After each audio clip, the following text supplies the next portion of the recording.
Bienvenidas, bienvenidos a la edición central de MBD Noticias. ¿Cómo estás, Mariana? Muy bien, Natalia. Esperando comenzar a compartir toda la información que tenemos para el día de hoy. Por unos cuantos días con nosotros, porque Martín está en sus merecidísimas vacaciones. Así que, bueno, nada, estaremos disfrutando de la compañía de esta compañera un poco más cerca, en este caso. Y si te parece, empezamos. Empezamos. 2 jóvenes de 19 y 21 años fueron asesinados este lunes en el barrio Borro. La policía encontró los cuerpos con balazos en la cabeza y atados de pies y manos en plena vía pública en la esquina de Leandro Gómez y Gustavo Volpe. En total se registraron 7 homicidios en menos de 72 horas en distintos puntos de Montevideo. Sí, la escalada de violencia se produce a pocos días de la interpelación al ministro del Interior, Luis Alberto Heber, que fue convocado justamente por legisladores del Frente Amplio para el próximo 28 de junio. Autoridades del municipio de Montevideo se reunieron en las últimas horas con autoridades del Ministerio del Interior por el aumento de la violencia justamente en esa zona de la capital, y en minutos vamos a estar hablando con ellos desde nuestro móvil. Este será uno de los temas que desarrollaremos en esta edición central. Vemos titulares. El directorio de OCE pedirá al Ministerio de Salud duplicar los niveles máximos permitidos de sodio y cloruros en el agua para enfrentar la crisis hídrica. El proyecto de ley para eliminar los impuestos al agua embotellada elaborado por el Poder Ejecutivo será tratado y aprobado en el Parlamento mañana con carácter grave y urgente. Aumenta la demanda de reparación de calefones en el área metropolitana. Un servicio oficial de Montevideo llegó a atender hasta 90 reclamos en menos de un día. El Partido Nacional y el Partido Independiente se reunieron con el propósito de llegar a un acuerdo para las elecciones departamentales de 2025. El ministro de Transporte y Obras Públicas, José Luis Falero, criticó al presidente de CUTSA, Juan Salgado, por sus dichos sobre el proyecto de tranvía entre Ciudad Vieja y El Pinar. En medio de gravísimos incidentes, cientos de personas intentaron este martes prender fuego la legislatura de la provincia argentina de Jujuy en protesta por la aprobación de una reforma en la Constitución provincial. La Guardia Costera de Estados Unidos sigue sin datos sobre el submarino desaparecido en expedición al Titanic, mientras se agota el tiempo de oxígeno disponible en la nave. Uruguay enfrenta a Cuba desde las 20:30 en el Estadio Centenario. El partido se puede ver por TV Ciudad.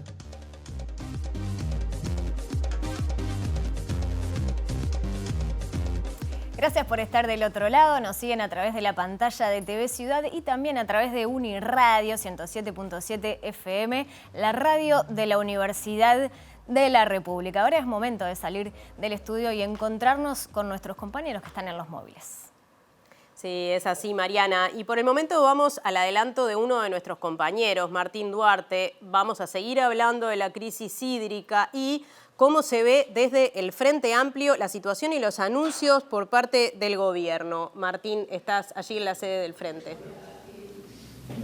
Así es, Natalia, Mariana, buenas noches para ustedes. Desde las 5:30 está la Mesa Política Nacional del Frente Amplio analizando justamente la conferencia y los anuncios que hizo el gobierno en la jornada de ayer en torno a la crisis hídrica, en particular la exoneración de impuestos al agua embotellada.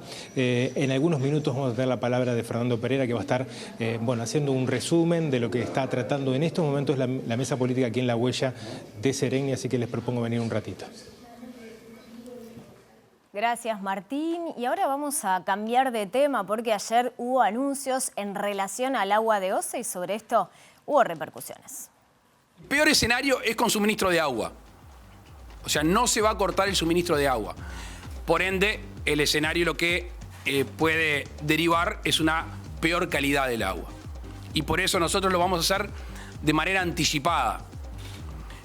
Que Salud Pública diga quiénes y hasta qué niveles se puede consumir, hasta qué nivel es consumible, y la OCE va a informar cuáles son los parámetros que tiene esa agua que estamos suministrando. En cualquier contexto, la calidad del agua va a ser peor, la afectación ya no solo a población con problemas de salud, sino incluso a los artefactos de uso cotidiano, como por ejemplo los calefones, sabemos que va a ser mayor y por lo tanto debe ser mayor el apoyo económico que brinde el gobierno a la población mediante, insisto, exoneración de pago de tarifas, apoyos a los sectores vulnerables con mayor amplitud. Mariana, comenzamos el desarrollo de la información y seguimos en tema porque OCE pedirá al Ministerio de Salud Pública duplicar los niveles máximos permitidos de sodio y cloruros en el agua corriente. Sí, según publicó el diario El País, va a solicitar que el límite de sodio pase de 440 miligramos por litro de agua a al menos 988 y además a elevar el límite de cloruros de 720 a al menos 1.700 miligramos por litro. Los últimos valores establecidos excepcionalmente ya se están superando según los dos últimos informes publicados por OCE. Si bien este miércoles el directorio de OCE resolverá el planteo a la cartera de salud en un nuevo incremento de los valores permitidos de cloruro y sodio en el agua suministrada a la población, las autoridades del ente manejan alternativas. Según informó el diario El País, el máximo de sodio se pide que pase de 440 miligramos por litros a una cifra que se ubique entre 988 y 1.324 miligramos y que se aumenten los cloruros de 720 a un valor de entre 1.700 a 2.300 miligramos. La decisión de incrementar los valores fue anunciada por el presidente Luis Lacalle Pou en conferencia de prensa y se produce luego que los dos últimos informes de OCE mostraran que el agua suministrada a la población no respeta los límites excepcionales permitidos en varios puntos de la ciudad. Los dos últimos informes diarios de OCE sobre la calidad del agua en Montevideo y el área metropolitana demuestran que algunos de los niveles de cloruro, sodio y conductividad del agua estuvieron por encima de los valores permitidos en el régimen excepcional. Según la documentación publicada por el organismo, ayer y el domingo se registraron valores elevados de cloruro y de sodio en la cuarta y la sexta línea de bombeo, así como también en conductividad. Por ejemplo, el domingo pasado en la sexta línea de bombeo se registraron los promedios más altos, con 842 miligramos de cloruro por litro de agua y de 508 miligramos de sodio por litro. La superación del límite permitido también se registró este lunes, aunque con valores más cercanos a los máximos permitidos, que son 720 miligramos de cloruro y 440 miligramos de sodio por litro de agua. El director del Frente Amplio en OCE, Edgardo Ortuño, se refirió a los anuncios del gobierno. Dijo que la única certeza es que la calidad del agua será peor y que tendrá una afectación mayor en la población. En cualquier contexto, la calidad del agua va a ser peor, la afectación ya no solo a población con problemas de salud, sino incluso a los artefactos de uso cotidiano, como por ejemplo los calefones, sabemos que va a ser mayor y por lo tanto debe ser mayor el apoyo económico que brinde el gobierno a la población mediante, insisto, exoneración de pago de tarifas, apoyos a los sectores vulnerables con mayor amplitud y esperamos nosotros, y esto es fundamental, diseño de un plan de contingencia ante la eventualidad de que estas obras que se anuncian, una construcción en plazos récord, realmente muy exigentes como el plazo de un mes, bueno, tener un plan de contingencia para la eventualidad de que no se lleguen a culminar estas obras en tiempo, se agoten las reservas de Paso Severino y por lo tanto se tenga que dar un agua todavía más salada, que no será bebible y por lo tanto entendemos nosotros se debe garantizar el acceso a agua comprada a toda la población. Ortuño dijo que las medidas anunciadas por el gobierno son una buena señal, pero tardías e insuficientes, y lamentó que no se convoque al Sistema Nacional de Emergencia y se dialogue con todos los actores involucrados. Bueno, y el proyecto de ley para exonerar de impuestos al agua embotellada será tratado y aprobado en el Parlamento mañana con carácter de grave y urgente. La Cámara de Diputados, sin el apoyo de Cabildo Abierto, resolvió realizar mañana esta sesión extraordinaria. El presidente de Cambadu, Daniel Fernández, estimó que la rebaja en los bidones de agua será de entre 15 y 20 pesos y que el descuento no será percibido por los consumidores, por lo menos hasta el próximo viernes. Los anuncios del señor presidente del día de ayer todavía no son claros en cuanto a si va a ser el IVA, el IMESI, los dos juntos o uno u otro. Hasta que no tengamos los últimos números no sabemos. Pero de ser el IVA, que sería lo más fácil de aplicar, hay que ver que sobre el precio de venta tiene un 18,3% menos, que sería casi entre 15 y 20 pesos que se reflejaría en un bidón. Siempre hablamos del bidón grande, que es lo que estamos hablando, ¿no? O sea, es positivo en la medida que es una rebaja para la ciudadanía, Y el ciudadano común, yo, tú, todos, debemos exigir que el comerciante nos haga esa rebaja. Porque si hoy lo vende, por decir algo, a 140 y bajó 18 pesos de impuestos que a él se lo sacaron, él tiene que trasladarlo y cobrarnos 122, que va a estar también aplicada a su margen de utilidad en lo mismo. Lo más importante que recién ayer se la anunció, con suerte hoy se aplicará la ley. Mañana saldrá publicado en el Diario Oficial. Quiere decir que hasta el viernes o lunes no va a llegar a ningún comercio estos nuevos valores del producto. Por lo tanto, todo el producto que hay existente en la plaza se va a seguir vendiendo al mismo precio que hoy. Bien, bueno, los impuestos de los que hablaba Fernández recién son el IMESI y el IVA, que es lo que se va a pedir descontar del precio del agua embotellada. Así es, ya que este proyecto de ley ya, fue, digamos, divulgado. Vamos a seguir en tema y contarles que el senador colorado Adrián Peña valoró de forma positiva las medidas anunciadas por el Poder Ejecutivo en el marco de esta crisis hídrica. ¿Entiende que deberían bajarse las tarifas por el servicio que se está brindando por estas horas? No, no creo, Ajá. Porque cuanto más preciado es el bien, en realidad más escaso es, no puede ser más barato, cuando lo que buscamos es que se consuma menos. Me parece que lo que hay que asegurar es que las personas tengan agua potable y sobre todo las de contexto crítico y las personas más vulnerables. Es allí donde está el tema, las personas que no pueden pagar el agua embotellada que la tengan, pero no bajar la tarifa necesariamente porque eso va a llevar a un aumento de consumo, que es justamente lo que no se está buscando.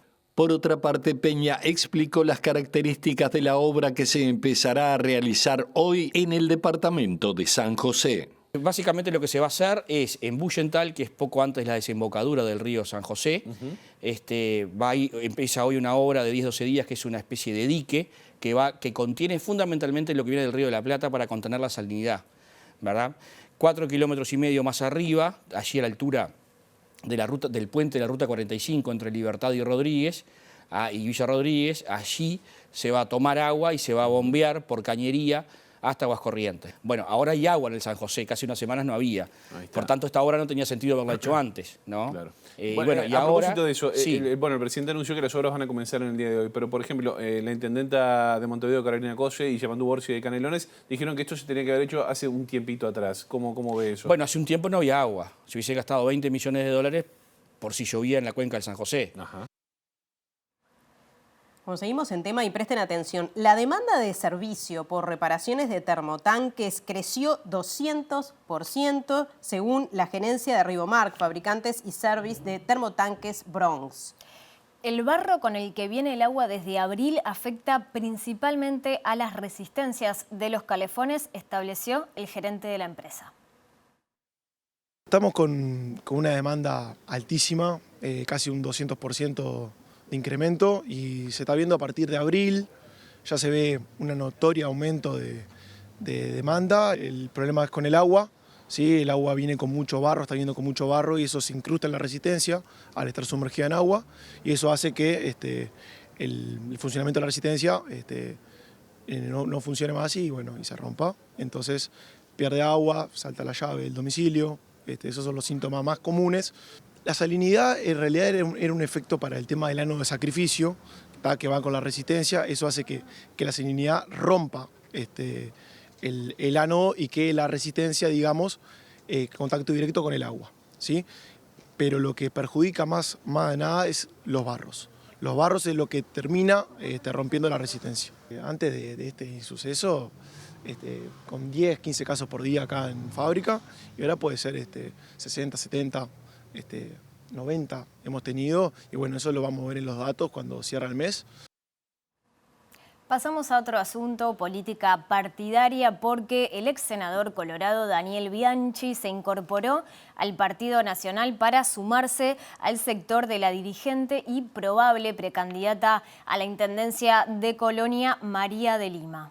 Además de integrar filas coloradas, Bianchi pasó por el Partido de la Gente, que en 2019 lo expulsó por protagonizar un siniestro de tránsito alcoholizado y luego tuvo un breve pasaje por Cabildo Abierto. Según informó Montevideo Portal, Daniel Bianchi, ex senador por el Partido Colorado, se integró a la agrupación nacionalista encabezada por la directora de descentralización de la Oficina de Planeamiento y Presupuesto y exalcaldesa de Nueva Helvecia, María de Lima, quien se postulará a la Intendencia de Colonia, departamento al que pertenece Bianchi.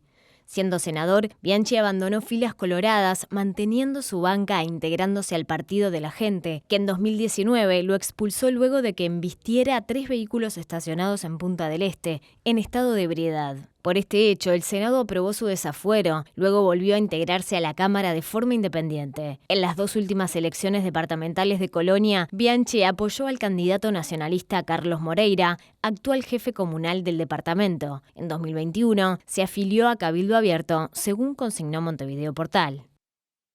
Bueno, y seguimos en el ámbito político partidario porque Pablo Mieres, ministro de Trabajo y líder del Partido Independiente, se reunió con el presidente del Partido Nacional, Pablo Iturralde. Así es, el objetivo fue analizar la marcha de la coalición de gobierno y se planteó la idea de presentarse en conjunto en las próximas elecciones departamentales. Hay una actitud de parte de todos de colaborar, de buscar caminos. Obviamente hay realidades muy distintas, los 19 departamentos son diferentes, donde además los desafíos electorales también son diferentes.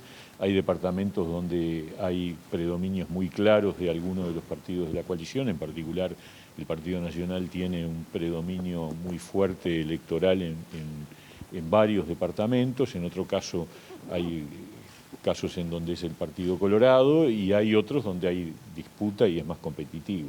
Independientemente de esas realidades, la idea que planteamos nosotros desde el Partido Independiente es la posibilidad de sumar para que en las elecciones departamentales la coalición tenga una expresión también del mismo tipo que a nivel nacional. Reiterar que la coalición vino para quedarse, al menos ese es nuestro deseo. En segundo lugar, manifestar, como le dijimos al Partido Independiente, que hemos sentido que hemos tenido un socio muy leal, que ha trabajado muy intensamente durante todo este tiempo y reafirmamos nuestra voluntad de continuar trabajando junto a ellos y, bueno, poner en marcha los mecanismos para trabajar. La reforma de la Constitución del 97 tiene mecanismos que nos permiten votar separado en lo nacional, porque eso es corregido en la segunda vuelta. En lo departamental eso no existe, por consiguiente nosotros tenemos que buscar cuáles son los otros caminos.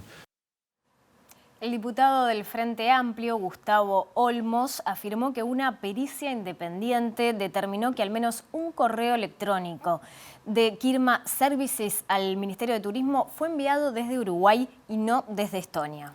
Olmos afirmó a MD Noticias que el informe ya fue presentado en Fiscalía. Nosotros pedimos información sobre los correos electrónicos, sobre el origen de los correos electrónicos, porque la empresa decía que todos habían salido de Estonia, pero teníamos sospecha por la forma que estaban escritos, porque estaban escritos en uruguayo prácticamente, que ese fuera el origen. Entonces solicitamos una auditoría con un profesional independiente que nos confirma que al menos uno de los correos salió desde Uruguay y no desde Estonia, y no se puede afirmar que todos los demás hayan salido desde Estonia. Lo que muestra es que de alguna manera hubo una operación de engaño al Ministerio de Turismo como institución y desde Uruguay se intentó vender un servicio con una empresa fantasma de la cual no nos consta y no le consta a Fiscalía que tenga actividad comercial en ningún lugar del mundo probada. Otro asunto, el ministro de Transporte y Obras Públicas, José Luis Falero, dijo que no le gusta que le impongan las cosas. Sí, esto, Natalia, fue en referencia a los dichos de Juan Salgado, presidente de CUTSA, que dijo que el tranvía Plaza Independencia, Ciudad de la Costa, debería ser operado por las empresas de transportistas tradicionales. El presidente de la Cámara de Transporte del Uruguay y de la empresa CUTSA, Juan Salgado, se juntó con el secretario de Presidencia, Álvaro Delgado, para hablar sobre el proyecto de tranvía que conectará a Ciudad de la Costa con Ciudad Vieja. Según informó el Poder Ejecutivo, el proyecto aprobado es el de un transporte que recorrerá 35 kilómetros y que utilizaría como calles principales las avenidas 18 de Julio, Avenida Italia y Yanatacio, con el propósito de acortar los tiempos de viaje y reducir los costos. Salgado dijo en conferencia de prensa a la salida de Torre Ejecutiva que quedó planteado en la reunión con claridad que no creen que exista otra forma de operar ese tren que no sea con las empresas tradicionalmente del transporte de Montevideo y del área metropolitana, y dijo que el secretario de Presidencia coincidió en eso con ellos. A esto respondió el ministro de Transporte y Obras Públicas. Cuando se dice que se tiene que operar por parte de ellos, podrá, sí, sin duda, operarse. Es todo el sistema de trabajar, ¿verdad? No necesariamente sea una obligación. Yo estimo que sí, que deberían de hacer esfuerzo para que ellos sean parte de la operación, y comparto eso. Pero no es que tengamos la obligación de hacerlo, quiero dejar claro. Estimo que sí, que es conveniente además, porque está bueno que ese traspaso de pasajeros desde líneas más cortas a la línea troncal se dé por los mismos operadores. En principio yo soy partidario de eso, pero no me gusta tampoco que me impongan las cosas. Creo que no es lo que el Estado debe hacer. El homicidio de 2 jóvenes en el barrio Borro incrementó a 7 la cantidad de muertes violentas en las últimas 72 horas. La situación de violencia en distintos barrios de Montevideo se produce unas horas antes de la interpelación al ministro del Interior, Luis Alberto Heber, justamente por el aumento de los homicidios. Según informa Montevideo Portal, en base a fuentes de la investigación, los jóvenes asesinados en el barrio Borro tenían 19 y 21 años. Este último tenía antecedentes por tráfico interno de armas, al tiempo que el más joven carecía de antecedentes penales. Las autoridades señalaron que se continúa con las indagatorias para dar con él o los autores del hecho. El homicidio de ambos jóvenes incrementó a 7 la cantidad de asesinatos en Montevideo en las últimas 72 horas. Durante el fin de semana se había alcanzado la cifra de 5 homicidios en la capital del país. En el caso del barrio Borro, en la escena del hecho trabajó personal de policía científica y efectivos de la zona operacional 3. Según las autoridades, los cadáveres de los jóvenes habrían sido colocados en la vía pública como un mensaje. En el resto de los hechos delictivos registrados en las últimas horas, las víctimas tenían entre 34 y 48 años. Los episodios ocurrieron en Sayago, Manga, Santa Catalina, Bella Italia y Jardines del Hipódromo. Asimismo, hay 2 heridos de gravedad en Ciudad del Plata y Nuevo París tras ser atacados a balazos en circunstancias que aún están bajo investigación. El incremento de los homicidios registrados en 2022 y en los primeros meses de 2023 serán el eje de la interpelación al ministro del Interior, Luis Alberto Heber, prevista para el próximo 28 de junio. El diputado interpelante será Sebastián Valdomir. Y vamos al contacto con nuestro compañero Diego Martini justamente para ampliar esta información. Diego, ¿cómo estás? ¿Qué nos podés decir de esta situación de violencia que se ha vivido en los últimos días?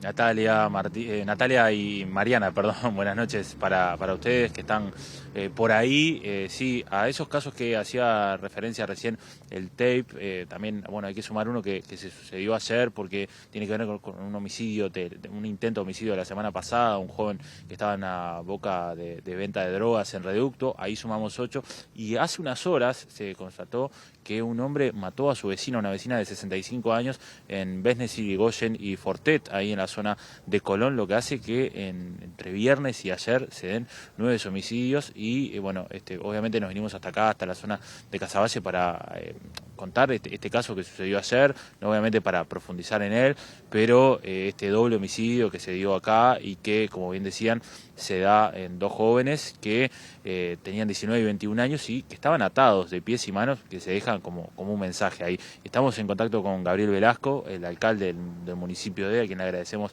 por estos minutos, y Gabriel nos contaba que el viernes pasado se habían reunido con autoridades del Ministerio del Interior.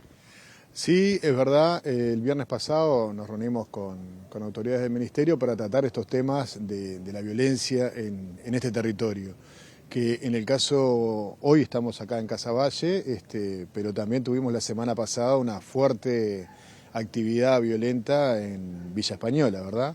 Y sobre eso nos reunimos con el Ministerio para trabajar esos temas. ¿Cuál fue el abordaje? ¿Cómo se intenta trabajar con el Ministerio?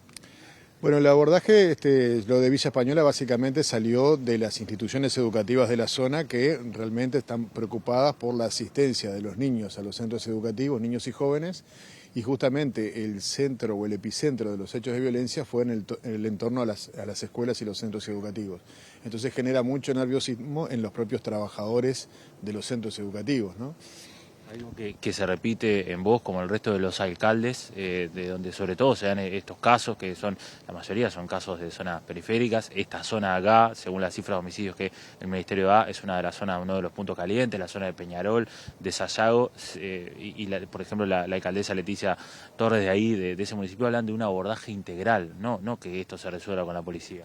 Sí, es verdad, este tema no se resuelve con la policía, bueno, la presencia policial disuade de una cantidad de asuntos, pero creemos que hay que tomar un abordaje total desde desde el Estado, desde todos los que podamos aportar, también a un sector de la población que son los adolescentes, que entre 14 y 18 años, que están bastante a la deriva, donde no hay políticas del Estado hacia ellos, donde no hay un horizonte claro qué es lo que van a hacer estos gurises y quedan muy a merced a veces de la delincuencia. Entonces queremos trabajar con eso, para eso precisamos trabajar con INAU, con todos los que estén trabajando en políticas sociales, y nosotros en Casaballe tenemos el Consejo de la Cuenca del Plan Casaballe, que nucleamos a quien quiera trabajar por la sociedad de este territorio. En Villa Española aparentemente vamos a tener que caminar a un rumbo parecido. Nos reunimos el otro día con la red de Villa Española que nuclea las organizaciones sociales, pero hay que tener un abordaje muy, muy amplio del tema, que no se resuelve solamente con presencia policial. La policía es como el final de la cadena, está bueno que esté como uno de los actores, pero se precisa el MIDE, se precisa INAU, se precisan políticas del Estado para generar ese horizonte que hoy los chiquilines no tienen. Gabriel, ¿y ahí considerás que hay un Estado ausente, por ejemplo? No, yo creo que el Estado no ha fijado políticas para este sector de la población, y sufrimos después consecuencias en las familias, y sufrimos los grises, los blancos y los negros, porque en los barrios lamentablemente hay como un asumir que va a haber un tiroteo, después que hay un tiroteo no se va a la escuela el otro día. Entonces no podemos vivir como si estuviéramos en una zona en guerra. Está normalizado.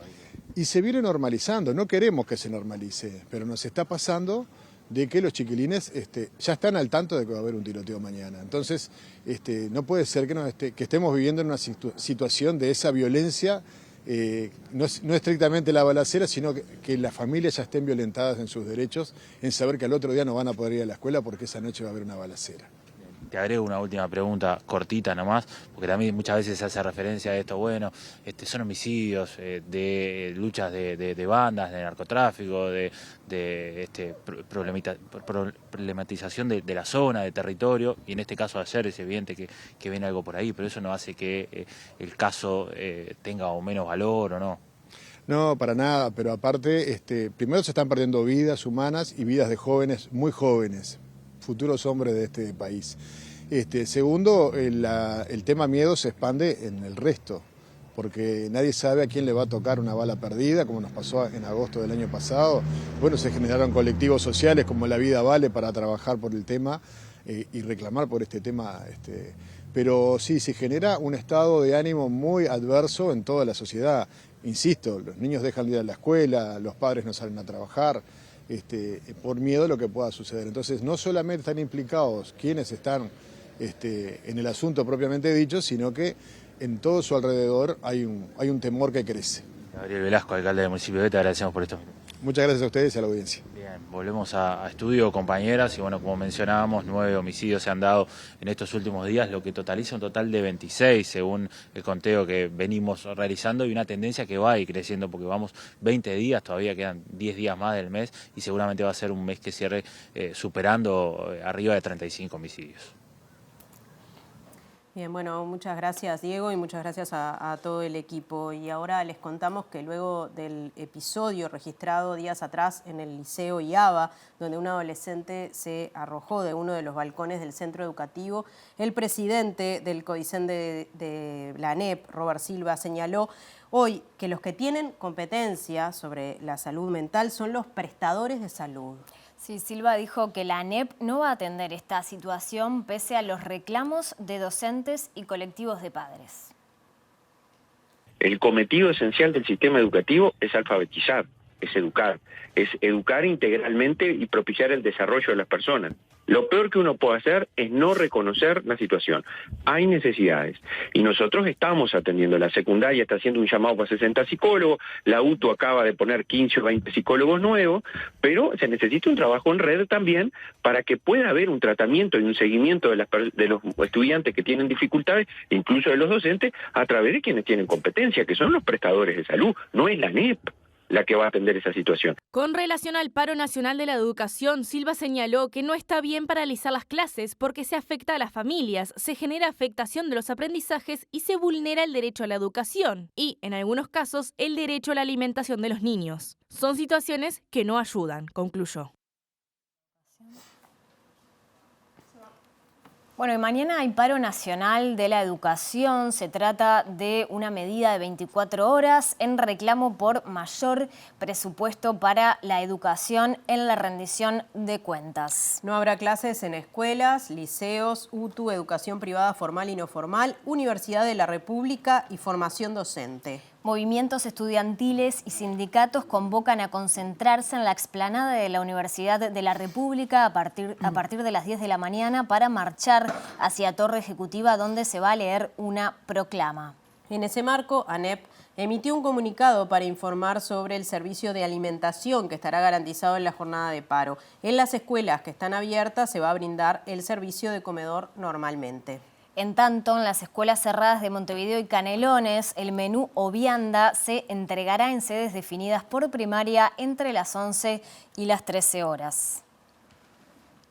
Bien, y les contamos que Acodique rechazó una propuesta de acuerdo presentada por el sindicato de la empresa para reintegrar trabajadores y terminar con el conflicto. Esta situación va a agravar las medidas gremiales y abre la posibilidad de desabastecimiento del supergas en los hogares. Hicimos un planteo que contemplaba justamente el reintegro de los trabajadores, pero también contemplaba los cambios que instaló la empresa y los cambios que iba a instalar a futuro. Nosotros entendemos de que en cualquiera de esas situaciones hay posibilidad laboral para estos compañeros que tenemos hoy reivindicando el trabajo, pero lamentablemente nos encontramos con la negativa de la empresa de que tenía una solución laboral solo para 4 de los efectivos, que era fuera de Acodique, y bueno, para los otros efectivos no había nada y tampoco para los trabajadores terciarizados hay ninguna solución. Entonces, bueno, entendemos que para nosotros no es viable cerrar un conflicto de esta manera, dejando un montón de trabajadores en la calle.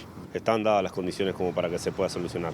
Falta voluntad política de parte del Poder Ejecutivo y, bueno, obviamente que falta que alguien mueva la empresa. Si nadie toma la postura de tomar cartas en el asunto de manera seria y tratar de revertir esto no se va a solucionar. Entonces, bueno, hoy hay una posibilidad de desabastecimiento, sí, porque vamos a empezar a analizar medidas a tomar en los próximos días, pero tampoco nos sentimos responsables ni nos pesa eso porque somos más que nada responsables con la cantidad de familias que están quedando en la calle de manera injustificada.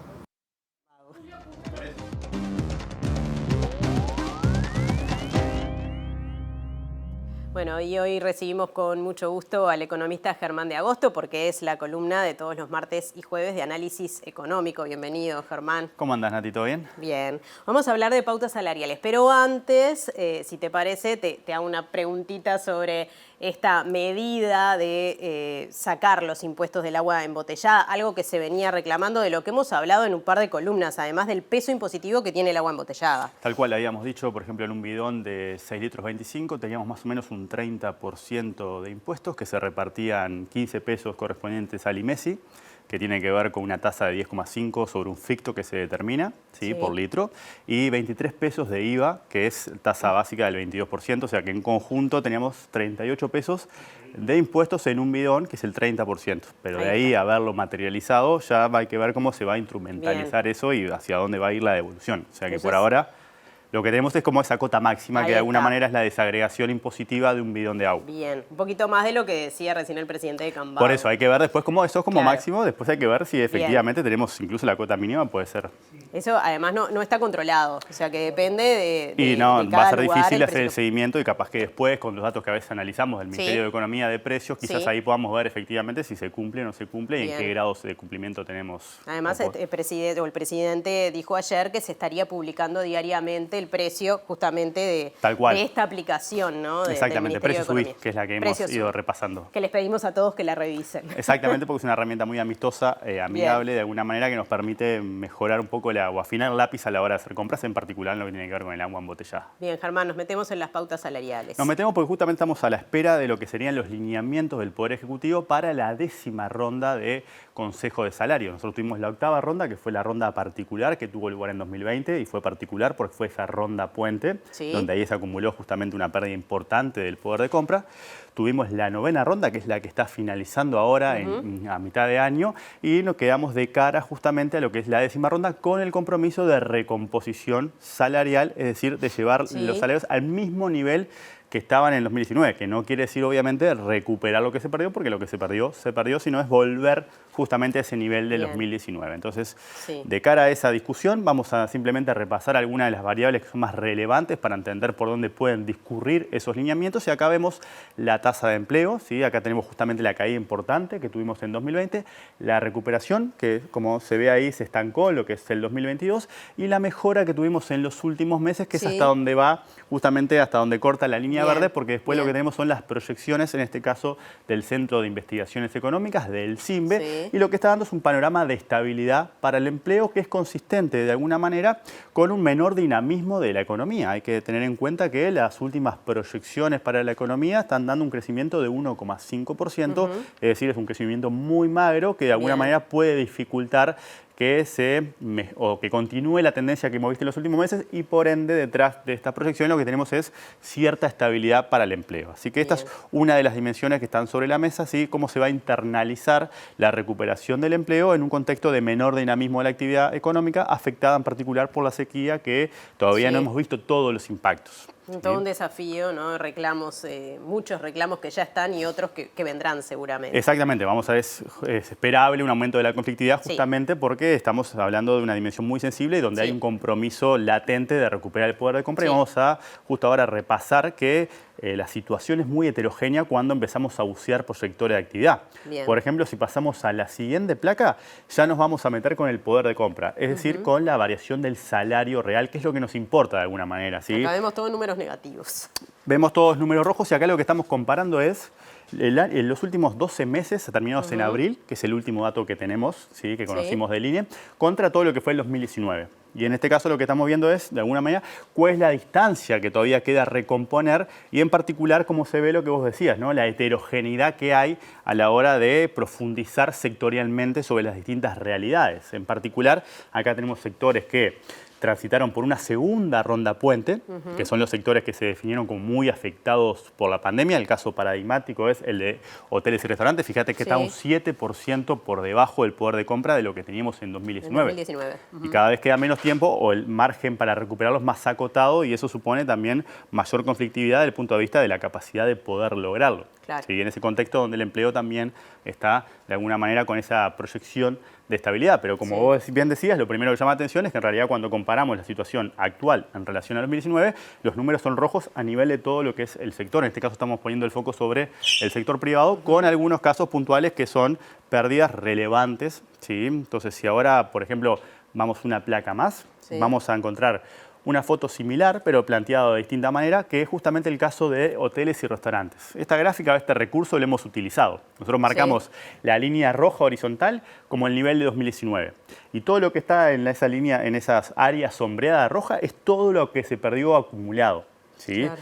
Cuando aumenta la pancita... máximo en octubre de 2022. Claro, fíjate hasta dónde llegó, casi hasta un 10%, claro. ¿no? Y después tuvimos en enero el correctivo, Sí. ahí se recupera, pero fíjate que estamos todavía lejos de poder alcanzar ese umbral que justamente lo ponemos como porque es el compromiso político de recomponer. Y acá estamos viendo simplemente un sector muy afectado que atravesó la 8ª ronda como una ronda puente y la 9ª ronda como una ronda puente, ¿sí? Claro. Desde el punto de vista de esa disparidad sectorial, ¿no? Cómo van a incorporar esos lineamientos o esas pautas, la realidad muy distinta que enfrentan y que todavía enfrentan los distintos sectores, ¿sí? Más allá de la categorización que se había hecho 2 años atrás. Es difícil llegar. Exactamente. La perspectiva, digamos que no es buena, porque sería muy difícil llegar hasta fines del año que Y porque no viene. queda mucho margen para justamente para darle cuenta de ese compromiso. Entonces, cuanto más lejos estamos, cada vez se va acotando más el margen porque los aumentos son bastante más complicados. De hecho, ahora lo que tenemos al finalizar esta ronda es justamente los correctivos, que es lo que vamos a ver en la siguiente placa. ¿Qué son los correctivos? Es básicamente la diferencia entre la inflación que fue esperada al momento de dar las pautas y la inflación que efectivamente ocurrió. Entonces, en verde lo que tenemos es la inflación que estaba proyectada en los lineamientos, ¿sí? De alguna manera el objetivo del gobierno, y en blanco lo que tenemos es la inflación que efectivamente fue. La diferencia entre la torrecita verde y la torrecita blanca es justamente el correctivo que empezaría a operar a partir de julio. Un 5,5%. 5,5% en el caso de los convenios que tienen correctivos bianuales. Claro. ¿Te acordás que hubo una categorización? Sí. Entonces tenemos algunos con correctivos bianuales, donde el correctivo sería en torno del 5%, y algunos anuales, ¿sí? Donde el correctivo es menor, porque de alguna manera ya tuvieron un ajuste, ¿sí? Pero igualmente lo que tenemos que tener en cuenta es que también la casuística, de alguna manera, es compleja porque muchos convenios también adelantaron. ¿Te acuerdas que hubo un adelanto? Sí. Entonces, tenemos muchísimas realidades cuando nos adentramos en esto. Esto es una simplificación representativa de estos dos casos, pero en el medio hay un mundo de casos distintos, porque algunos adelantaron, otros no adelantaron. Entonces, vamos a ver cuáles son los correctivos que efectivamente se terminan dando. ¿Sí? Bien, estaba pensando en la educación, en pleno conflicto, sobre todo teniendo en cuenta la rendición de cuentas y las palabras de las autoridades de la educación diciendo ya llegamos a un convenio, por lo tanto no va a haber ningún correctivo más. Exacto, ahí hay que ver qué es lo que se presenta en estos nuevos lineamientos donde efectivamente va a terminar esta ronda y vamos a enfrentar la 10ª siempre bajo ese paraguas de que hay un compromiso explícito de recomponer por lo menos el promedio, ¿sí? Pero detrás de ese promedio, como estamos tratando de mostrar, se nos esconden un montón de realidades más complejas donde la distancia es mucho mayor. ¿Sí? Y por último, porque acá estamos siempre concentrados en lo que es la variación del poder de compra, la variación del salario, pero nos perdemos de vista que de alguna manera esas variaciones operan sobre un determinado nivel y entonces en la última placa lo que tenemos es otro costado del informe que publicó hace muy poco el Cuesta Duarte con el tema de los salarios sumergidos. ¿A qué le llaman salarios sumergidos? Salarios que no superan los 25.000 pesos líquidos por 40 horas semanales. Entonces, acá lo que tenemos es las realidades sectoriales y en blanco está justamente la proporción de trabajadores que tienen salarios sumergidos. ¿Sí? Arriba tenemos los que son los sectores que menos salarios sumergidos tienen, 9%, por ejemplo, es el caso de enseñanza, actividades financieras y de seguros o información y comunicaciones, pero si empezamos a recorrer hacia abajo, la línea roja nos marca todos los sectores que de alguna manera la mitad de los trabajadores, 1 de cada 2 trabajadores, percibe efectivamente menos de 25.000 pesos líquidos. Entonces muchas veces nos perdemos quizás en las variaciones, porque las variaciones es lo que vemos mensualmente, cuánto se va a recuperar, cuánto no, pero eso aplica sobre niveles salariales que de alguna manera efectivamente acá quedan plasmados que no son elevados y por ende un aumento de alguna no es lo mismo sobre un salario sumergido que sobre un salario más elevado, así que esto también nos muestra las distintas realidades sectoriales cuando combinamos la dimensión de la variación del poder de compra, pero también la del nivel de los salarios. Bien, bueno, muchas gracias Germán, seguiremos analizando. Nos vemos el jueves, sí, esta discusión va... Sí, seguro que da para más. Gracias Germán, hasta el jueves y ya sigue Mariana que tiene novedades. Así es, seguimos adelante y vamos ahora mismo a establecer contacto con el móvil de Martín Duarte, que está en la huella de Sereni, donde habla el presidente justamente del Frente Amplio, Fernando Pereira, sobre crisis hídrica. Como lo ha expresado el subsecretario Amarilla, lo descartaron porque entendieron que iba a llover. Entonces, la pregunta que ayer se le formuló al presidente de la calle Pou, ¿por qué no se hizo la obra antes? Porque estaban esperando lluvias. Cuando en realidad es una obra de ingeniería, que si no había agua suficiente en el río, cuando el agua llega, pasa por el caño y llega a Santa Lucía. Con lo cual, digamos, el problema no es si las medidas son justas, que son justas. Llegan muy tardes. También no son suficientes, pero además la oportunidad, si tenemos un agua de esta calidad, ¿por qué se toma la medida el 19 de junio cuando tenemos esta agua de esta calidad desde el 4 de mayo? Y esto está afectando a los uruguayos y sobre todo a los uruguayos de ingresos más débiles. Entonces, digamos, este conjunto de medidas que tomó el gobierno, el Frente Amplio, los va a apoyar. No hay duda que las va a apoyar, las impositivas. Nos gustaría también que se tarifara el agua para que no hubiera abusos, para que efectivamente la rebaja impositiva se viera en el precio del agua. Nos gustaría trabajar un poco en la tarifa de OCE y nos gustaría trabajar sobre la obra inmediata para no entrar en una circunstancia donde el agua ya deje de ser potable y bebible, aunque en el diccionario no hay grandes diferencias entre ambos términos, pero es considerada bebible un agua que tiene mayor cantidad de cloruros que las que tiene habitualmente. Ahora, presidente, en 2015, Eneida de León, la ministra, decía que se estaba trabajando a solicitud del presidente de preservar las reservas por lo menos para 20 o 30 años más en el área metropolitana. ¿Qué pasó? Bueno, se trabajó y de hecho se le entregó al presidente de la República un proyecto que es el proyecto Casupá. Pero además en los 15 años de gobierno del Frente Amplio, que es una cosa que no sé por qué no se transmite. Yo lo voy a decir, pero no sé si lo voy a ver. Se invirtieron 1.300 millones de dólares en tema agua y saneamiento para todo el país. Cuando se dice qué hizo el Frente Amplio, mañana vamos a publicar la totalidad de las obras que hizo el Frente Amplio. Entre otras, invirtió 50 millones de dólares en aguas corrientes, entre otras. Pero hizo saneamiento. Uruguay es el país con más saneamiento de toda América Latina. Entonces, digamos, cuando se dicen que no se hizo nada en los últimos 15 años, lo que se está haciendo con la gente es mentirle lisa y llanamente. Mañana hay una nueva instancia con el grupo que trabaja específicamente este tema, con las participaciones de las intendencias del área metropolitana. De hecho es así, y a partir de esa reunión donde vamos a juntar toda esta información, las obras del Frente Amplio durante los 15 años, las propuestas que hizo el Frente Amplio durante este tiempo de la crisis hídrica vinculada al déficit hídrico en el área metropolitana y también con las propuestas a futuros que le vamos a pedir una reunión al presidente de la calle Pou para entregarle toda esta información en mano propia y para que sepa cuál es la posición del Frente Amplio, que no solo ha sido crítico, sino que ha hecho una cantidad de propuestas y todas desde nuestro punto de vista sensatas. Es decir, que no ponen en riesgo ningún equilibrio nacional. Estuvo en la mesa el tema de la calidad del agua, que en la jornada de ayer en la conferencia el presidente hacía referencia a que no se iba a cortar el suministro, pero los niveles iban a ver midiendo en función de lo que pasa en la semana, ¿no? Lo que pasa es que prometen cosas que luego no pueden cumplir.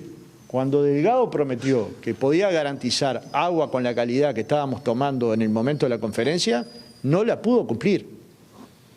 Y en vez de reconocer que no pudieron cumplir con la calidad del agua, digamos, ahora tenemos el tema de los trialometanos, que nos vamos enterando que lo más peligroso no es tomarlos, sino ducharnos por periodos prolongados. Y ese es un peligro añadido, que tomamos nota por la Facultad de Química, no por el gobierno.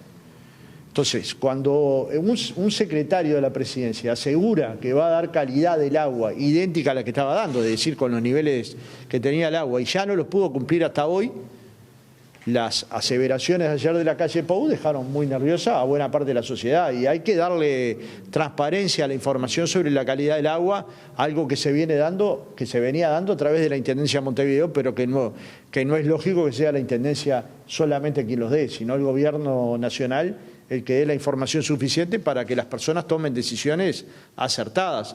Hay un porcentaje altísimo de la población que pasó a consumir agua embotellada, pero hay un 30% de la población que sigue consumiendo agua de la canilla, como la llamamos comúnmente. Y este porcentaje de la población no está siendo atendido suficientemente. Pereira, el tema del agua no estuvo solamente en la mesa política del Frente Amplio, sino también la inseguridad. De hecho, el próximo 28 de junio va a haber una interpelación al ministro del Interior. ¿Se va a analizar algo más teniendo en cuenta los últimos homicidios de estos días? No es solo los homicidios, es que la gente coloca como una de sus principales preocupaciones el tema de que en sus barrios no se está pudiendo vivir en paz, de que viven en el medio de balaceras, de que la circunstancia es muy difícil en las paradas de los ómnibus, los problemas en el transporte, la falta de certezas del ministro. Yo creo que es un ministro que se agotó en su propia gestión y un ministro que se agota, que su credibilidad se agota, que la gente no le cree, no debería permanecer en su cargo. No es un problema de llevarnos bien o mal con el ministro. Es un problema de que ya la sociedad no le cree. Fue un caballito de batalla la seguridad en la última campaña electoral. ¿Se va a hacer más hincapié teniendo en cuenta esto, donde se hablaba de determinadas soluciones que aparentemente no han aparecido? Bueno, se terminó el recreo, fue parte de una campaña absurda. El fuera Bonomi o el renunciar a Bonomi fue parte de otra campaña absurda y dañina hacia un ministro de Estado. Lo que hay que tener son discusiones sensatas sobre la seguridad pública, y discutir sensatamente es que la interpelación se tome en serio, que la crítica que le haga el Frente Amplio al gobierno sea analizada y respondida, que no se responda sobre gestiones anteriores, porque la población ya evaluó gestiones anteriores, que se responda sobre 4 años de gobierno. El gobierno, a esta altura, tiene más cosas para explicar que logros para mostrar. Es muy difícil, si yo le digo a los cámaras ahora que me digan los logros que tiene para mostrar el gobierno, que tengan uno rápidamente. Pero para explicar, tienen el pasaporte Marcet, el caso Astesiano, la calidad del agua, la circunstancia de ambulancias trasladando jóvenes blancos a votar. Son muchos los temas que tiene para explicar. ¿Preocupa que el propio ministro del Interior ya esté pensando en su salida próxima a las elecciones internas y bueno, no se esté encargando de la gestión de seguridad como plantea el Frente Amplio? Bueno, pero está claro que está más preocupado en la campaña de Raffo que en el tema de seguridad pública. Y un ministro del Interior tiene que estar todo el tiempo del día preocupado en la gestión del ministerio. Preocupa que el ministro se haya expresado en un caso tan grave como las denuncias que hay sobre el senador Penades, no porque no tenga derecho a creerle, porque es el auxiliar de la justicia, es el que le tiene que garantizar a la justicia que le va a dar toda la información. Bien, ahí escuchábamos a Fernando Pereira, presidente del Frente Amplio, luego de esta reunión de la mesa política sobre esta crisis hídrica, pero hablando también de otros temas, por ejemplo, la interpelación al ministro del Interior, que será el próximo 28 de junio. Si te parece, Mariana, pasamos a otro tema, porque el 3 y 4 de julio en Argentina se realizará la cumbre presidencial número 62 del Mercosur. Sí, en esta instancia se abre la posibilidad de iniciar negociaciones para un tratado comercial con los Emiratos Árabes Unidos y se tiene la intención de cerrar el acuerdo con la Unión Europea como prioridad. La cumbre será en el Hotel Gran Meliá de la ciudad fronteriza argentino-brasileña de Puerto Iguazú, a donde llegarán los presidentes de Argentina, Brasil, Paraguay y Uruguay. El brasileño Luis Ignacio Lula da Silva recibirá de Alberto Fernández la presidencia pro tempore del bloque hasta finales de año y lo hará luego de una gira europea que comenzó este martes en Italia y Francia, donde será recibido por el presidente francés Emmanuel Macron. Hace una semana la Cámara de Diputados Gala aprobó un pedido para que el gobierno transmita a la Comisión Europea su oposición al pacto si no se respetan criterios sanitarios, ambientales y climáticos. El acuerdo con Europa también fue abordado el jueves y viernes por los equipos técnicos del Grupo Mercado Común, quienes coincidieron en iniciar un diálogo exploratorio con Emiratos Árabes Unidos para firmar un tratado comercial. Presenta Mercado Agrícola de Montevideo, en el corazón de un barrio donde late la ciudad. Mercado de Historias. Mercado de Historia.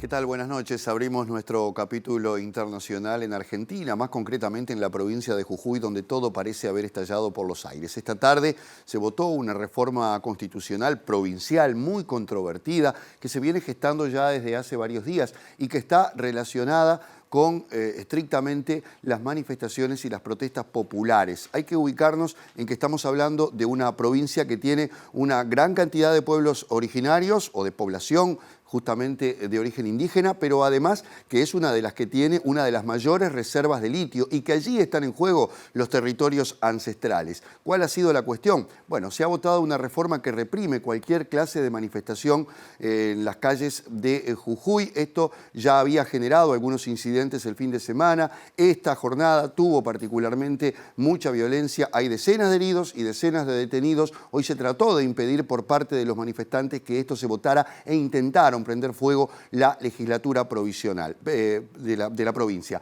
Ahora, hay también un cruce importante de acusaciones. Por un lado, el gobernador Gerardo Morales, que responde a Juntos por el Cambio, acusa al gobierno de atizar estas protestas y desde el gobierno se ha dicho que es el responsable de todo lo que está pasando en Jujuy.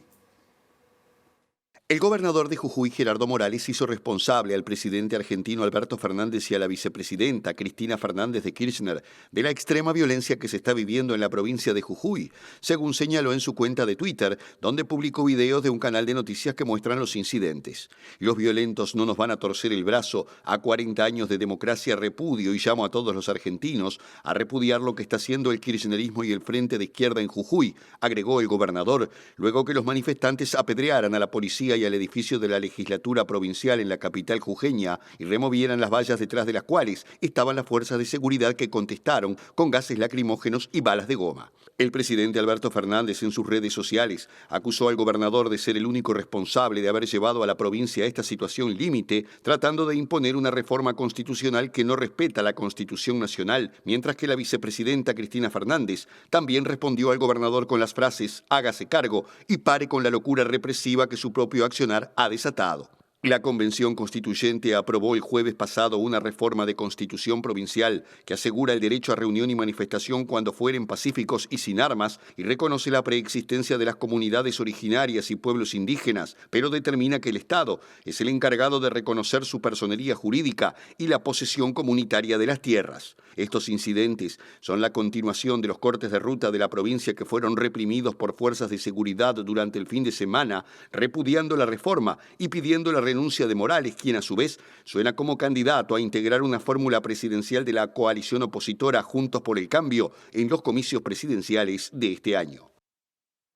Y en el Atlántico Norte siguen buscando, ya con pocas esperanzas porque queda muy poco tiempo de posibilidad de oxígeno, del submarino turístico que tenía justamente como cometido visitar y recorrer habitualmente las ruinas del Titanic en el fondo del mar, a 3.800 metros. Obviamente que los turistas eran turistas de lujo, costaba $250.000 la changa, no era fácil. De todas maneras, ahora están tratando justamente de ubicar a este submarino a través de los guardacostas de Estados Unidos y otros buques, pero las esperanzas cada vez son menores porque si bien la nave tiene oxígeno para 96 horas, no se sabe muy bien qué pasó, si está en el fondo del mar o está en la superficie y el tiempo se agota.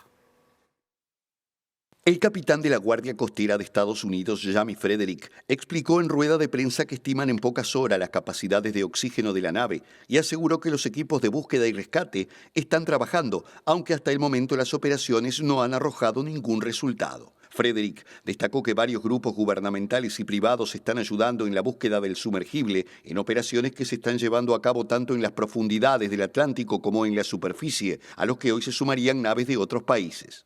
El submarino llamado Titán perdió el contacto con su buque nodriza el pasado domingo, alrededor de 1 hora y 45 minutos después del inicio de la inmersión a 3.800 metros de profundidad en el fondo del Atlántico y a unos 600 kilómetros de la costa de Terranova en Canadá. Las autoridades de la Guardia Costera informaron que el personal está trabajando las 24 horas, pero destacan que la operación es compleja y desafiante, ya que localizar a este submarino es mucho más difícil que otras operaciones de búsqueda y rescate, debido a la ubicación remota y a su incierto emplazamiento, ya que se desconoce si se encuentra en lo profundo del océano o en la superficie. En declaraciones a The Guardian, el fundador de OceanGate, Stockton Rush, puntualizó que buena parte de sus clientes presentan una obsesión sin igual con el sitio del naufragio más famoso de la historia moderna, una necesidad que su empresa le satisface ofreciéndoles un recorrido único a través de pequeñas ventanas y cámaras de alta definición por solo $250.000. El presidente brasileño Lula da Silva está de nuevo en Europa. Comenzó hoy una gira que mañana va a tener su primera reunión en Italia con el presidente Sergio Mattarella. También está previsto que se reúna con el presidente francés Emmanuel Macron y también con el Papa Francisco en el Vaticano. Uno de los cometidos de Lula es tratar de seguir avanzando en el acuerdo Unión Europea-Mercosur, que está bastante trancado, y justamente el Parlamento francés ha sido uno de los organismos que más se ha opuesto a este acuerdo y por tanto la gestión de Lula intenta por lo menos romper ese cerco.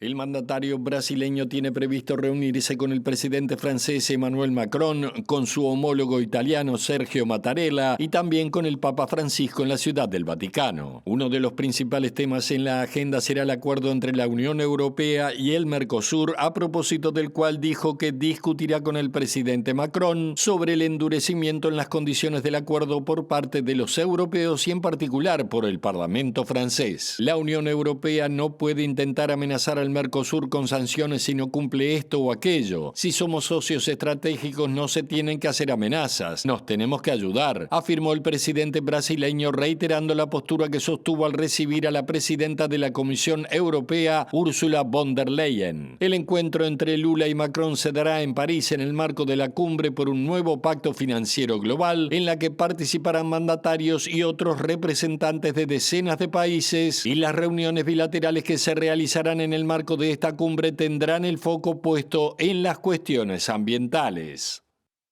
Presentó Mercado Agrícola de Montevideo, en el corazón de un barrio donde late la ciudad. Mercado de Historias. Mercado de Historia. Bueno, y así finaliza el primer tramo de MBD Noticias edición central, pero hay más. Sí, hay más después de la tanda y los invitamos, si quieren, también a ver una transmisión especial en el canal 6.1 previo al partido de la selección uruguaya con la selección cubana, que comenzará a las 20:30, pero ya hay transmisión en vivo. Así que en el 6.1 transmisión en vivo, en el 6.2 estamos aquí para servirles. Ya volvemos.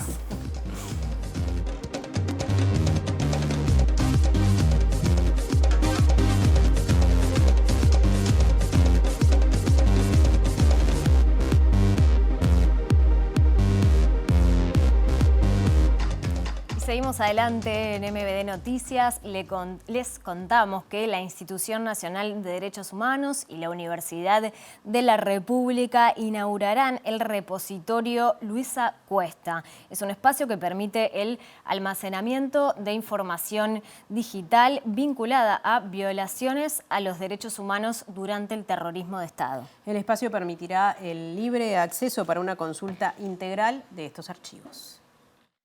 Este repositorio, que es un repositorio que va a dar un acceso público y abierto, es decir, la gente va a tener un acceso total al documento completo, sin tachaduras, etcétera, pero con un protocolo de acceso que garantiza que las personas lo hagan con cierta responsabilidad. En particular, las personas van a tener que ir físicamente al lugar, va a haber una terminal donde van a poder leer los archivos, van a poder hacer búsquedas con herramientas que hemos desarrollado para ello. Van a escoger algunos fotogramas que quieran copiar y se les van a dar esos fotogramas, pero previamente van a tener que firmar un compromiso de responsabilidad que señala que deben cumplir con la ley, no solo con la ley que usted mencionó, de acceso a la información pública, sino también con la ley de protección de datos personales, que son las dos leyes que rigen, digamos, este tipo de material. Randall se refirió a los archivos difundidos el jueves pasado bajo el título Archivos del Terror de Uruguay. Aparentemente existe en algún lugar de este país alguien o un conjunto de personas que tienen la información, que no la quieren dar, que le están dando con razones que no entendemos ahora de esta manera. Nosotros estamos tratando de ser responsables, de, por un lado, cumplir con la ley y, por otro lado, acercar a la gente a la información y abrir lo más posible todo esto al conocimiento público. Bien, y MBD Noticias conversó con el dibujante Sebastián Santana, autor de la investigación que descubrió en Melilla el avión usado por el Plan Cóndor para el traslado de presos políticos. Sí, dijo estar a la espera de que se concrete la medida cautelar de la justicia argentina y que se preserve la nave.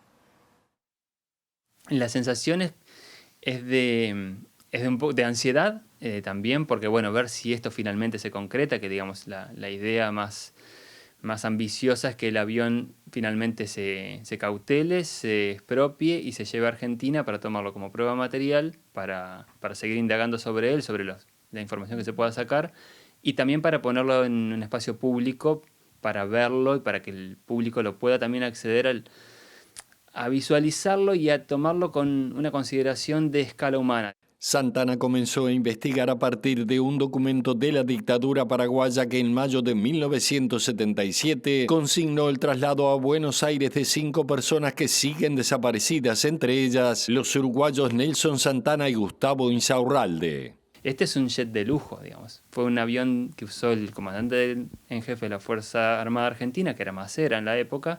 Entonces es un avión además con particularidades que lo hacen más siniestro. En la plataforma plancondor.org está disponible el corto elaborado por Santana sobre el uso del avión para este traslado. haciendo la búsqueda y demás, logré dar con un diario de Santa Fe que es del 15 de mayo del 77, en el que está documentado que Masera viaja de Buenos Aires a Santa Fe en este avión, porque hasta hay una foto de Masera bajándose del avión, eso está en internet. O sea, encontré eso y en un momento no podía creer, la cabeza me explotaba, porque estaba la foto de Masera el día anterior del traslado bajándose del avión. A ellos ya son presunciones, digamos, si no soy investigador. Pero la presunción es que el avión fue hasta Santa Fe, de Santa Fe fue a Asunción, tomó a estas 5 personas y después volvieron. Si las 5 personas viajaron con Masera o no a Buenos Aires, no lo sabemos. Bien, cambiamos de tema y una noticia que surgió hace minutos nada más. La intendenta de Montevideo, Carolina Cose, dijo que está indignada por la negativa del Ministerio de Economía para que el Banco Interamericano de Desarrollo otorgue recursos no reembolsables a la comuna para hacer frente a la crisis hídrica. Bien, mañana vamos a estar desarrollando y ampliando esta información. Ahora cambiamos de asunto. Les comentamos que la Universidad de la República fue condenada en primera instancia a indemnizar al profesor grado 5 del Centro de Matemáticas de la Facultad de Ciencias, Martín Zambarino. El docente había sido denunciado por acoso sexual en 2019.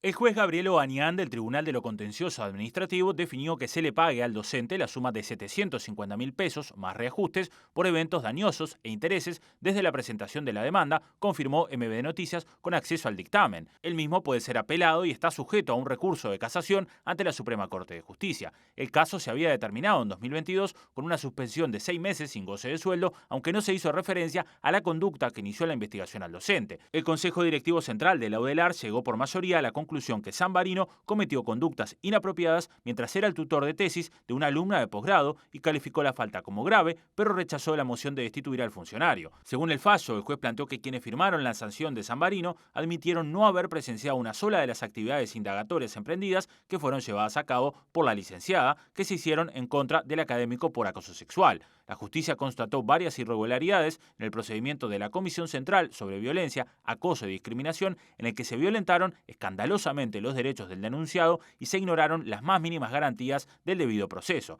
Los miembros de la comisión no participaron en la instrucción, un supuesto equipo técnico habría llevado a cabo la investigación sin documentarla, no se le otorgó al interesado vista de las actuaciones antes del pronunciamiento y le filtraron información a la prensa. Presenta Antel. Llévate un celu gratis con 40 GB y disfruta todos los beneficios de ser Antel. Bueno, y en minutos arranca el partido de Uruguay. En el Estadio Centenario justamente está nuestro compañero Juan Pablo. ¿Cómo se vive el clima por allí, Juan? Mariana, muy buenas noches para todos ustedes. Estamos aquí. Uruguay en un ratito nada más larga frente a Cuba. Un partido importantísimo, segundo partido de la era Bielsa con muchísimas novedades. Por ejemplo, Federico Viñas no jugará, ¿no? Uno de los futbolistas que había sido convocado por una sobrecarga muscular. Este es uno de los principales motivos. Yo estoy aquí en el palco de Tribuna América y tengo aquí a mi derecha, que está seguramente esperando a alguien, a Pablo Boselli, padre de Sebastián. Bueno, primero que nada por ser, felicitaciones por ser padre de uno de los campeones del mundo. Bueno, ¿cuáles son las expectativas, no? Tu chico citado en un partido tan importante, capital, Uruguay con un entrenador nuevo también. Bueno, todas experiencias maravillosas, que realmente no nos dejan de emocionar. Ya lo que pasó con el Mundial, haber sido, que Uruguay se ha sido campeón del mundo después de 73 años en ninguna categoría y haber tenido la suerte de que nuestro hijo estuviese allí. Es como haber sacado la grande, sinceramente. Y bueno, ahora esta nueva etapa con Bielsa también ilusiona mucho y es un orgullo, ¿no? Como uruguayo, bueno, hablaste de la era Bielsa allí también vos como hombre de fútbol. ¿Qué es lo que se espera con un entrenador nuevo, con un ADN futbolístico muy marcado también, con un estilo? Bueno, lo primero que hay que entender es que estamos frente a un profesional de primer nivel, que es reconocido en todo el mundo, donde el propio Guardiola habla maravillas de un Bielsa. Entonces, primero hay que entender eso, que tenemos una gran suerte, un gran privilegio de tenerlo aquí como técnico de Uruguay y bueno, tratar de todas las personas, jugadores, periodistas, agentes, aprender de él, que por algo se habla de él como se habla, ¿no? Pablo, gracias por estas palabras en vivo a TV Ciudad. Gracias a ti. Bien, Pablo Boselli, padre de uno de los campeones del mundo y sigue entrando gente al Estadio Centenario. Acá lo freno, caballero. Buenas noches, ¿cómo le va? ¿Cómo sale el partido? ¿Cómo termina este partido? Sí, creo varios goles arriba de Uruguay. Sí, pero ¿conocemos algo de Cuba o lo decimos porque Cuba es más del béisbol? Bueno, tengo un amigo cubano, acá que viene con un amigo cubano y me dice que está muy bajo en el fútbol, por eso me baso en eso. Sí, bueno, ¿qué se espera de Bielsa en este proceso importante? Porque después vendrá la eliminatoria, la Copa América, se vienen desafíos importantes. Sí, la verdad que sí, bueno, espero que aunque salga a ganar Uruguay todos los partidos sin importar el rival, esa es la idea. Bueno, esperamos eso. Muchas gracias, vamos arriba. La gente que ingresa, aquí tenemos la puerta a la tribuna América, donde realmente en gran marco la gente ha venido a acompañar la selección dirigida por el argentino Marcelo Bielsa, las personas que vienen ingresando, y hay que recordar también, compañeros y compañeras, que Uruguay enfrentó a Nicaragua la semana pasada con un triunfo de 4-1 aquí en el estadio. Miren los más chiquitos que llegan. ¿Quién los pintó? Buenas noches, ¿cómo le va? Bien. ¿Cómo es su nombre? Santino. Santino, ¿dónde se pintó la cara usted? Acá en la esquina. Bueno, Santino, ¿cuál es su ídolo de la selección? ¿Cuál es su jugador favorito? Cuénteme. Suárez.